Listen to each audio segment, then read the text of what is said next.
Halo, perkenalkan nama saya Putri Eka Soliho Tagalung dengan NIM 210104007. Saya dari Prodi Manajemen Pendidikan Kristen. Pada video ini, saya akan menjelaskan mengenai permasalahan pendidikan pada SD Negeri 173140 Pagar Batu.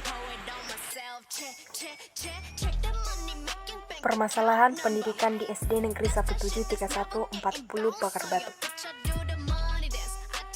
Puji dan syukur kita panjatkan kehadirat Tuhan Yang Maha Esa, di mana atas berkat dan karunia-Nya lah penulis dapat menyelesaikan observasi yang dilakukan di SD Negeri 173140 Pagar Batu, Kabupaten Tapanuli Utara dengan sebaik mungkin. Meski di tengah pandemi COVID-19, sekolah tetap berusaha untuk melakukan pembelajaran tatap muka, tetapi tetap menetapkan protokol kesehatan dengan ketat. Alasan saya memilih observasi di SD Negeri 173140 Pagar Batu karena sekolah ini dekat dengan rumah saya, sehingga saya dengan mudah untuk menjangkau lebih banyak mengenai sekolah ini. Di setiap sekolah pasti memiliki masalah-masalah yang berbeda. Demikian juga dengan SD Negeri 173140 Pagar Batu. Pasti memiliki masalah yang disebut masalah pendidikan sekolah, tetapi meski banyak masalah yang dihadapi di SD ini, tetap menunjukkan dan menonjolkan kehebatan sekolah mereka lewat siswa-siswi yang berprestasi. Latar belakang. Sekolah adalah sebuah lembaga yang dirancang secara khusus sebagai pengajaran bagi siswa di bawah pengawasan seorang guru. Tingkat satuan pendidikan yang dianggap sebagai dasar dari tingkatan pendidikan dimulai dari sekolah dasar. Pendidikan dasar merupakan hal terpenting untuk menjadikan kualitas anak didik yang tinggi. Sebagai seorang calon guru yang nantinya akan mendidik para siswanya, mempunyai kontribusi besar dalam mewujudkan tujuan pendidikan nasional, yaitu mencerdaskan kehidupan bangsa. Dengan adanya kegiatan observasi ini, kita dapat mengetahui berbagai permasalahan pendidikan yang ada di suatu sekolah tersebut. Dalam kesempatan observasi ini, penulis memilih SD Negeri 173140 Pagar Batu sebagai objek observasi mengenai permasalahan pendidikan dalam sekolah. Waktu untuk melakukan observasi adalah hari Sabtu, 27 Desember 2021. Waktu yang digunakan saat observasi relatif singkat, yaitu di sela-sela aktivitas liburnya kuliah.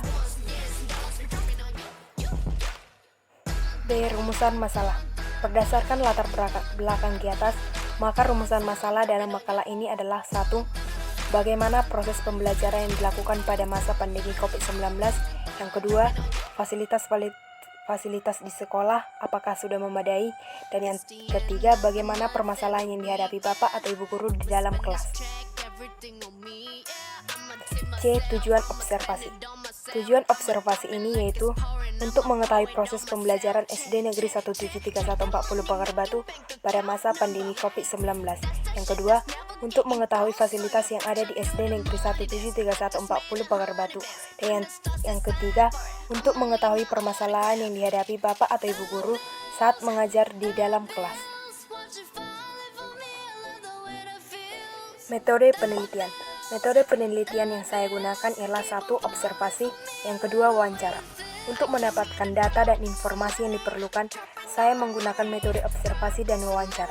Adapun observasi saya lakukan di SD Negeri 173140 Pagar Batu, tepatnya di Jalan Permunakan Simpang Gereja HKI Pagar Batu. Wawancara dilakukan dengan salah satu guru di sekolah tersebut.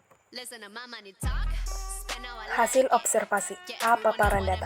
Observasi yang saya lakukan adalah pada sekolah dasar Negeri 173140 Pagar Batu. Observasi ini saya lakukan pada hari tanggal Sabtu 27 November 2021, waktu pukul 9 sampai pukul 10 WIB. Tempat SD Negeri 173140 Pagar Batu. Alamat Jalan Permenangan Simpang HKI Pagar Batu, Kecamatan Sipolon, Kabupaten Tapanuli Utara. Observasi ini saya lakukan dengan narasumber nama Reka Situmeang SPD, umur 37 tahun. B. Hasil observasi. 1. Proses pembelajaran yang dilakukan pada masa pandemi COVID-19 saat ini. Proses pembelajaran di SD Negeri 173140 pada masa COVID-19 ini adalah dengan cara A. Dalam pembelajaran, siswa dibagi menjadi 2 shift. Shift pertama masuk 3 hari, begitu juga dengan shift kedua. B. Kalau siswa datang ke sekolah harus memakai masker. Jika siswa tidak memakai masker, maka siswa tersebut akan dipulangkan ke rumahnya masing-masing. C. Sebelum masuk ke lingkungan sekolah, siswa sudah diukur suhunya di depan gerbang oleh salah satu staf sekolah. Jika ada siswa memiliki suhu di atas 38 derajat Celcius, maka siswa tidak diperbolehkan masuk dan siswa akan disuruh pulang dari sekolah. D. Setelah memeriksa suhu, siswa akan disuruh untuk mencuci tangan. Setelah proses itu selesai, maka siswa akan langsung masuk ke kelasnya masing-masing. E. Jika istirahat, siswa dibagi kembali. Misalnya, istirahat pertama kelas 1 dan 2. Waktu istirahatnya hanya 5 menit. Jika kelas 1 dan 2 sudah masuk ke kelas, istirahat akan dilanjutkan kembali oleh kelas 3 dan 4 selama 5 menit juga. F. Siswa duduk satu per meja dengan jarak 1 meter ke meja samping kiri dan kanan, depan dan belakang. 2. Fasilitas-fasilitas di sekolah tersebut. Apakah fasilitasnya sudah memadai? Dalam SD Negeri 173140 Pagar Batu, fasilitasnya sudah 80% memadai.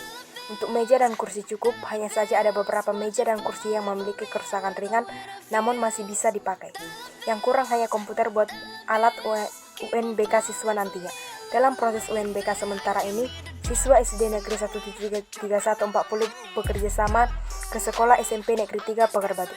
Siswa tersebut masih dalam bantuan Bapak Ibu Guru karena siswa-siswi SD Negeri 173140 belum 100% tahu mengenai komputer. Yang ketiga, permasalahan di dalam kelas. Permasalahan di dalam kelas yang pertama membaca. Contohnya untuk kelas 2, Ibu Sitomoyang menegaskan bahwa siswa-siswi kelas 2 masih sangat sulit dalam mengenal dan menggabung-gabungkan huruf.